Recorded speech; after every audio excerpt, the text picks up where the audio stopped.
and welcome to another daily cinephile vlog as we today discuss the final episode in Loki in the Multiverse of Madness. Okay, sorry. Actually, it's just Loki. Just the TV show Loki about the character that was originally introduced in Thor, who's died several times throughout the MCU, and this time has a show. We've gone 5 episodes. We're now to the 6th one, the finale of this season, because there is going to be another season. And once again, I was kind of prepared to be disappointed with the finale, similar to how I was disappointed with the WandaVision finale. I wasn't as disappointed with the Falcon and Winter Soldier, but what it more is that I feel like I'm getting something from these shows. Something's being hinted at or teased at me, and then it doesn't end up happening. And granted, a lot of these fan theories get way out of hand. My own theories get way out of hand. But and this video is gonna have spoilers, so if you haven't watched it yet, go see it. But I'll just say this one, given the fact that it was starting to lower my expectations just as a precaution, this exceeded expectations. This did even more than I ever expected Marvel would do with one show or one episode, especially one that isn't technically done. There will be a season 2. A season 2 that might have been filmed already, possibly. They were shooting some of this during the pandemic, and they were originally, from what I heard, were going to film season 1 and 2 back to back, but then because of the pandemic, that maybe didn't happen. But then again, maybe they did film it all. There's still some scenes from the trailer that never appeared in any of the episodes, but possibly it was just for deleted scenes. I don't know. But I'm kind of curious. I wonder if there possibly is a season 2 out there already being finished. But more than likely, they're going to start working on it, and then it'll probably be released next year, sometime after Doctor Strange in the Multiverse of Madness. But let's get to the spoilers. This episode is bananas. This episode gives us everything we've kind of been teased and promised for a long time. Things that we were kind of hoping would happen in our shows. WandaVision, I thought, was going to be the start of the multiverse because in a retroactive sense, it ended up being the first thing in Phase 4 of the Marvel Cinematic Universe. And I thought it was going to be the start of introducing the new path that Phase 4 will take. And I figured if they're going to top Endgame or try to do something different from Endgame, the next step for the next phase, or maybe even the next couple phases, would be multiverse. Disney owns the X-Men now. They made a new deal with Sony. I mean, there's got to be something going on where they're making these other movies that we watched before the cinematic universe, all these other non-Marvel Cinematic Universe films that are being considered legacy on Disney Plus. They were going to somehow make them worth it. And it seems like they might be actually starting to go that route. But WandaVision didn't introduce it. I thought they would, but in the end, the last 2 episodes didn't. It kind of went for a more basic Marvel finale that we've been used to. Not anything I thought that was too special, and it kind of diverted from all the really cool, strange, and amazing ideas that were popping into everyone's head for the first couple episodes. Granted, if I rewatch this show with different expectations, knowing what's going to happen, I probably would appreciate it even more. I do like the show a lot, but it just had a promise to it that I don't feel like it delivered on. And I feel like it was a misdirection that was done on purpose and maybe too late in the game. It wasn't similar to Far From Home where they teased the multiverse, but it was a diversion. I thought it was kind of smart the way that movie did it. Plus, it's not like we were just a couple months away from the actual introduction of the multiverse. Marvel's done that a lot where there's diversions or there's different characters and then later on there's other characters, but not usually this tight to one another. WandaVision, I thought, was trying to do it by especially introducing Quicksilver, who I still, to this day, I think it is Quicksilver, and I think the ending of Loki only proves more that it is going to end up being Quicksilver, but we'll get into that. Basically, Loki, the finale, does everything I think a lot of Marvel fans have been hoping for. It finally gives what we want, and, it delivers on the fans' expectations. And in this case, I don't think it was just the fact that people were guessing things and they went along with it, because obviously these shows are written and made months or years in advance. I think this is just a case where a lot of people, what they were thinking is going to happen is exactly what happened. And in a way, it was like exactly people's expectations, probably for a lot of people. But for me, and I think a lot of other people as well, it exceeded expectations because I think it did the finale just so well. I mean, it did it even better. I just thought if they're going to introduce the multiverse, it maybe wasn't going to be as blatant as they did it here. But let's get into the whole episode before we dig into that. So the episode opens, well, in the same exact place that we left in the last episode, when the two characters, Sylvie and Loki, enter Alioth. I actually think I'm pronouncing that wrong, and they go to meet the man behind the curtain, the one who really ran the TVA, the one who was behind the fake timekeepers, something that a lot of people guessed, something that I was even thinking was a possibility and ended up being true. Well, now they're in Alioth, and they're going to meet the man or woman or whoever behind the curtain. But before that, we have an intro. We have the Marvel intro that uses the music. It's been a long, long time. You know, the song that Captain America and Peggy Carter danced to in Endgame. It was actually also in The Winter Soldier. The song that's obviously very special between these two. It plays throughout the credits, being very reminiscent to, oh yeah, this is how the last phase and, you know, the Infinity Saga wrapped up. It's weird that they're playing it here. Everything's coming full circle now. Or maybe this is the beginning of the new age. They play a lot of quotes, a lot of character voices from the previous movies, from all over the place. We hear Star-Lord, we hear Captain Marvel, we hear Vision, we just hear everybody. We hear real people, we hear like Neil Armstrong at one point. So it's like, it's going through a bunch of different big, huge things in the cinematic universe, but also in real world. And then what you find out is it's actually the flow of time. Very similar to what the flow of time looked like in Endgame when the Ancient One was describing it. Well, here's the flow of time in space, which is just like with, because I was trying to figure this out the last episode, but basically the TVA goes beyond the universe, but then beyond the TVA is the void, and then beyond the void is Alioth, and then beyond Alioth is this place, and this is where the actual flow of time is. It's very cool, and I'm glad that it didn't end up being all a joke. It wasn't all fake. There actually is a flow of time, and there's actually something representing this timeline. And we meet the person, the thing that's behind the curtain. It's Miss Minute. That kind of. Miss Minute, I didn't really trust her from the beginning, and here she is.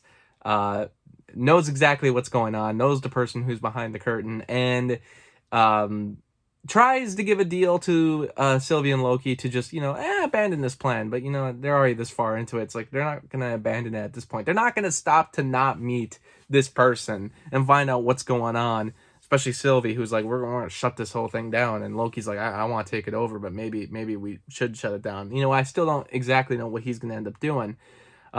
Miss Minute just disappears after that. She also pops up like a jump scare, so that was the scariest thing in the MCU in quite a while. And we finally meet the person behind the curtain. Now, what's really cool about this is that they introduced this character, and I had to pause it. I don't know this actor well enough, but I've been reading enough reports where I started to get an idea of who this character was, or who this actor was. It's Jonathan Majors. And instantly I was like, I had to pause it, and I said, that's Kang. That was the actor that they cast for Ant-Man and the Wasp, Quantumania. They're actually doing it. They're introducing Kang in this TV show. I was more leaning on the idea that it was going to be a variant Loki, or honestly something else entirely. That any other option I was thinking of was kind of lame, to be honest, because I didn't really, I don't know, it's kind of tough for me to get into something if they're only being introduced in this episode. But when you're introducing someone who is a big part of Marvel lore and someone who will show up later and is also given a terrific performance and also makes total sense for what this episode ended up being, because this episode didn't end up really being the ending of Loki season 1. This episode was the beginning of where phase 4 is headed. And a lot of people's assumptions, a lot of people's guesses finally were proven correct. Kang, who may not actually be Kang, it's a variant of Kang, and they never explicitly say the name, but this character is the person who knows the flow of time, who created the TVA, because initially there were several different universes on top of one another. And one of the kings from the 31st century was able to figure this out. And when they were able to figure it out, they were actually able to interact with other variants who also figured it out. So these are just very smart people, beings, things.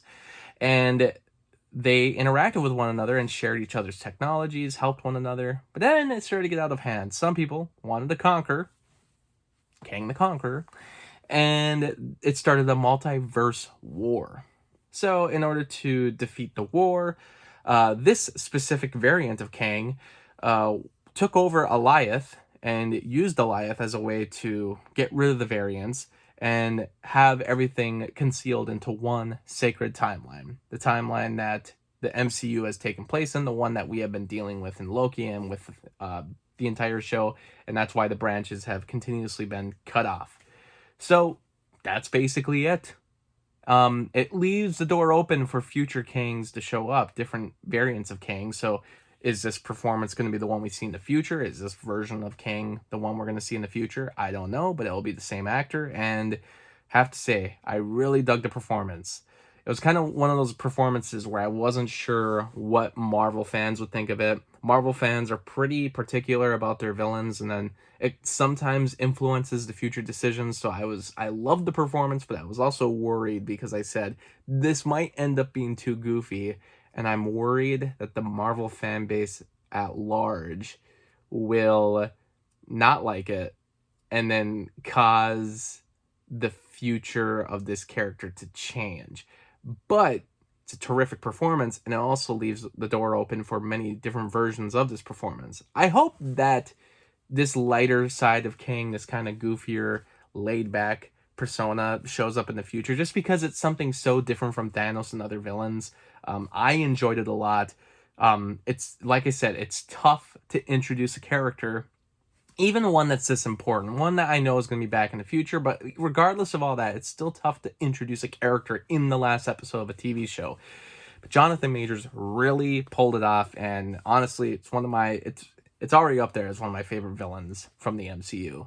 Or villains, because he's not really a villain. It's almost someone who has changed and decided that the TVA was necessary to keep the timeline where it's at. Now, is he telling the truth? Is he lying? Well, I thought he was telling the truth, just because of what the show has been so far. As far as the focus on Loki goes, Loki is someone who we actually have started to see change. And they stick with that in the last episode. He doesn't lie. He doesn't end up trying to trick anybody, especially Sylvie. He doesn't double-cross her, backstab her, nothing like that. But he's still a character that's kind of hard to trust. And that's actually what screws Sylvie up, because Sylvie can't trust him.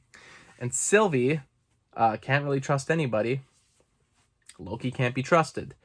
So this causes a conflict. They don't really believe this version of Kang, because he's saying that if you kill me, it is going to cause madness. But if you just take my place, I'd like to retire, or whatever he plans to do. He's a really old guy.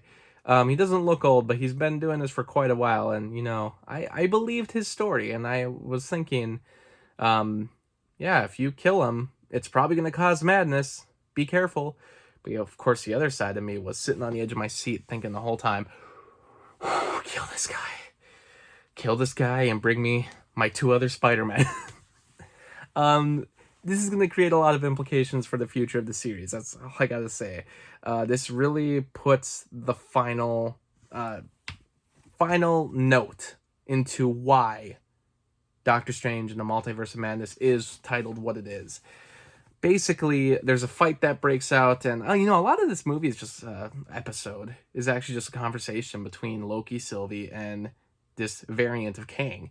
It's not an action-heavy episode, and honestly, the filmmaking quality of it's kind of slower paced, and it's very limited with its shots until one of the battles takes place, the battle between Sylvie and Loki. But for the most part, it's pretty laid back in tone, and I was shocked by how invigorating it all was. It was heart-stopping. It was very exciting, because I was like, I have no clue what they're going to do. and it makes me wonder, like, all those teases that have happened in the past, it's like, was that all building up to this, to just screw with the audience this much, where we've gotten used to being excited about an idea, the possibilities, and, being thrown off, being distracted, but then when it finally happens, it's like, but are you actually gonna do it? In the meantime, Mobius does return to the TVA and tries to talk to Renslayer. Renslayer, who doesn't get the information from Miss Minute, because Miss Minute, as we were introduced to earlier, I mean, Miss Minute's not really the most straightforward, trustworthy person on the planet. I tried to combine those words, straightworthy. Whatever.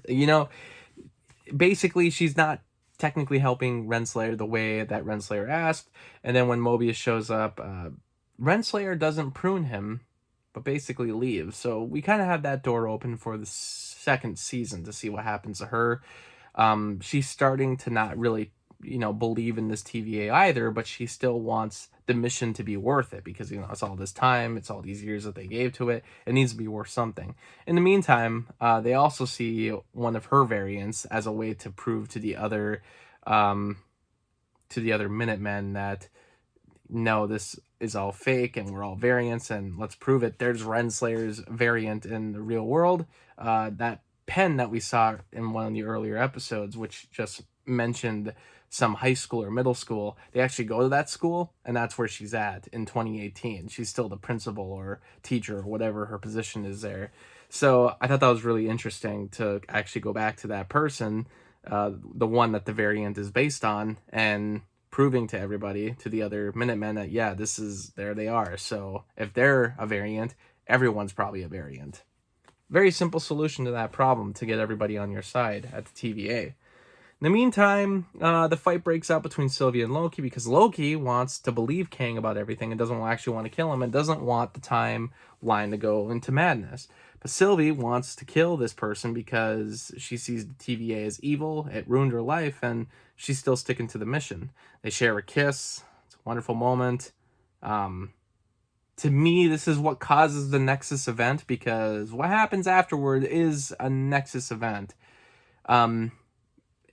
I think what happened in one of the previous episodes where they were like about to kiss, this happened in episode 4. They were about to kiss, but they didn't, but it was causing such a spike of a Nexus event, even though they were in an apocalyptic situation where no Nexus event should have been happening. I think that kiss had a lot to do with it. And then that kiss happening here, I think, just ties into the fact that this is where the Nexus event's really going to grow big and this is going to break the timeline. Well, it's essentially what happens. She kicks Loki out of this place through one of the portals, locks Loki out, and he returns to the TVA. In the meantime, Sylvie, she finishes the job. She kills Kang. And Kang happens to be right. It causes the multiverse to go into chaos. And the branches, we actually see the timeline start to branch off. And even though earlier he mentioned that he has seen everything and knows everything that's going to happen, they've actually made it to the threshold, the one that was spoken about in the last 2 episodes, where if you go beyond this point, they weren't quite sure what happens. Well, this is what happens. This version of Kang, this variant of Kang, has no idea what happens next. He's pretty much made it to the end of time and doesn't know what's next. So that's why he's not able to predict any of these moves, what Sylvie and Loki are going to do. And this is what happens. Sylvie kills him. And that's what sparks the multiverse of madness. And he mentions the reason you don't want to do this is because you're going to release my other Kangs. Well, this guy ended up telling the truth, to a degree. I mean, they could play with this idea a little more. It could have been that this was his plan all along. He mentions having eternal life or being reincarnated, and he mentions to Sylvie that he'll be back. But to me, I think that's more a reference to his other variants, because he knows his other variants, who are much more dangerous than him even, are out there, including the Conqueror. So those are the people to watch out for, and I think that's who he's mentioning when he says, I'll see you later. And then we see all the branches intercross with one another, and it gets me hyped, because I'm like, is this finally going to start the introduction of other characters from other legacy movies to be considered universes, other universes within the Marvel Cinematic multiverse. Very cool idea. Um, I want to mention that we still haven't gotten the Spider-Man trailer, but more than ever, I truly believe Tobey Maguire and Andrew Garfield will be confirmed for that movie. And as for a trailer, I would not be surprised if we get it this week or at the latest next week. If we don't get it by next week, I think there just won't be a trailer. um, but this also gives a good starting point for what Doctor Strange and the Multiverse of Madness is going to be. I also think it's starting to help me to explain some other ideas within the series, like why there's a new Mandarin being introduced when there was already a Mandarin previously, one that's, people weren't happy with, and they had to redo that character anyway. But this gives like a logical reason within the universe as to why there would be number of those characters. It would also maybe give a reason for why there was two actors who played Rhodes, two actors that played the Hulk, and it could also open the door for the X-Men characters to be introduced and to retcon one of the ideas that I think was already planned to be retconned from WandaVision when they introduced Quicksilver and they instead made him into a boner joke. I still think that was a lie. I think they're just screwing with us. I think that is actually supposed to be Quicksilver, and I think that's just one of the leaks in the timeline that was happening. I think WandaVision might take place around the same time that Loki takes place. And then I think the end credits of the final episode of WandaVision, where she's hearing her kids, the kids who I thought were fake because they were made up in that world of that fake town that she hexed. And then when she locked up the hex, I guess I thought, well, maybe her kids, her fake kids, are still in there, and those are the voices she's hearing in the end credits. But now I'm wondering if she's actually breaking through the different universes and hearing the voice of her children from a different universe where her and Vision did end up living happily ever after and had children. Possibly. I don't know, but I think that explains into my head, and it's just kind of exciting, the different possibilities of this happening finally. I really am intrigued by the idea of introducing new X-Men, but also finding a way to have the other X-Men movies count. And also to have the previous Spider-Man show up to make a live-action Spider-Verse. And to find a way to have the Sony movies kind of count for the Marvel Cinematic Universe. Have Venom, Morbius, the upcoming Sinister Six movie that's obviously going to happen at some point. They could all be different universes within the Marvel Cinematic Multiverse. So, on top of the fact that this was a great episode and it delivered a lot on what I wanted to see, but also still had that emotional core, I thought just delivering on the multiverse itself was enough. But it gave me even more than that. It wasn't just a simple fan theory finally being explained. Oh, yes, the multiverse, it exists and all those other movies are going to count. They haven't explicitly said that, but just the way it was presented was so natural, and I love that. I love that they ended up making it not seem like an expensive fan film. And on top of that, it has a great cliffhanger ending. Basically, it's the same ending as Planet of the Apes, Tim Burton's version, where Marky Mark comes back home, but it ends up being the wrong universe. It's a universe where the apes did in fact take over. There's an ape head on the statue of Abraham Lincoln, the Lincoln Memorial. Well, I think this ending's kind of doing that same thing. He's at the TVA, but TVA has already changed slightly because Mobius, who's still there, doesn't know who he is, and Loki turns around and sees one statue, not the Timekeeper statues anymore, but one statue, and it's Kang. A slightly different looking Kang from the variant we saw earlier.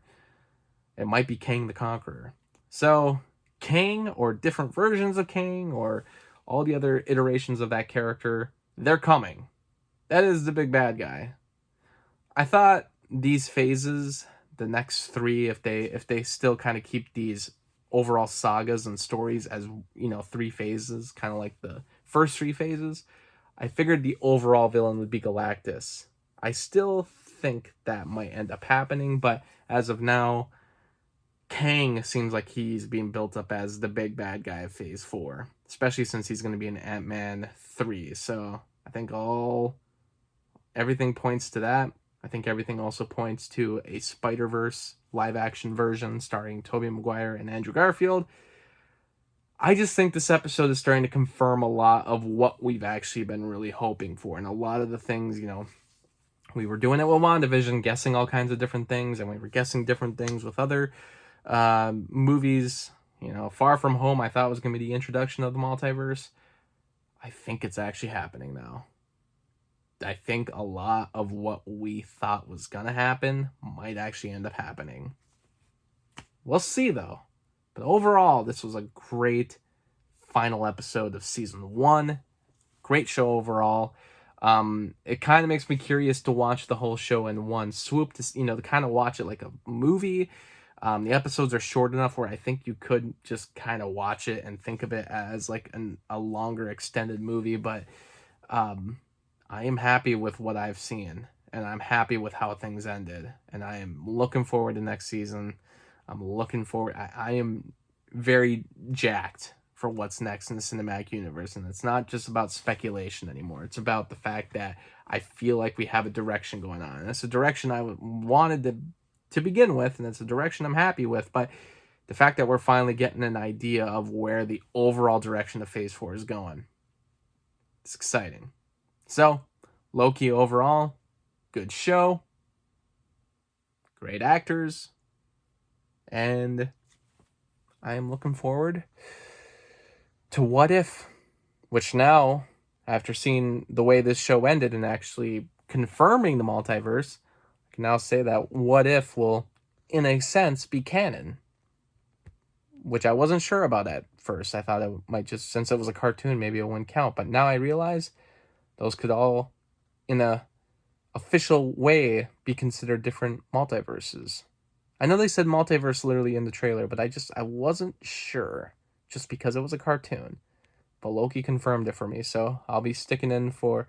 I still think, like, What If will end up just being kind of a fun, goofy idea. I don't know if anything will actually pertain to the overall plot of the MCU itself. It remains to be seen. Maybe cartoon shows will also be considered canon and part of the same timeline, even though it's a completely different form of media. You know, animation versus live action. But if they do consider it canon, and then they do make a larger multiverse, that means that the Sony animation Spider-Verse could technically be canon also. And those characters could show up in live action films. That's what I'm thinking. That's what I'm hoping. Thanks for watching Loki with me. See you next time.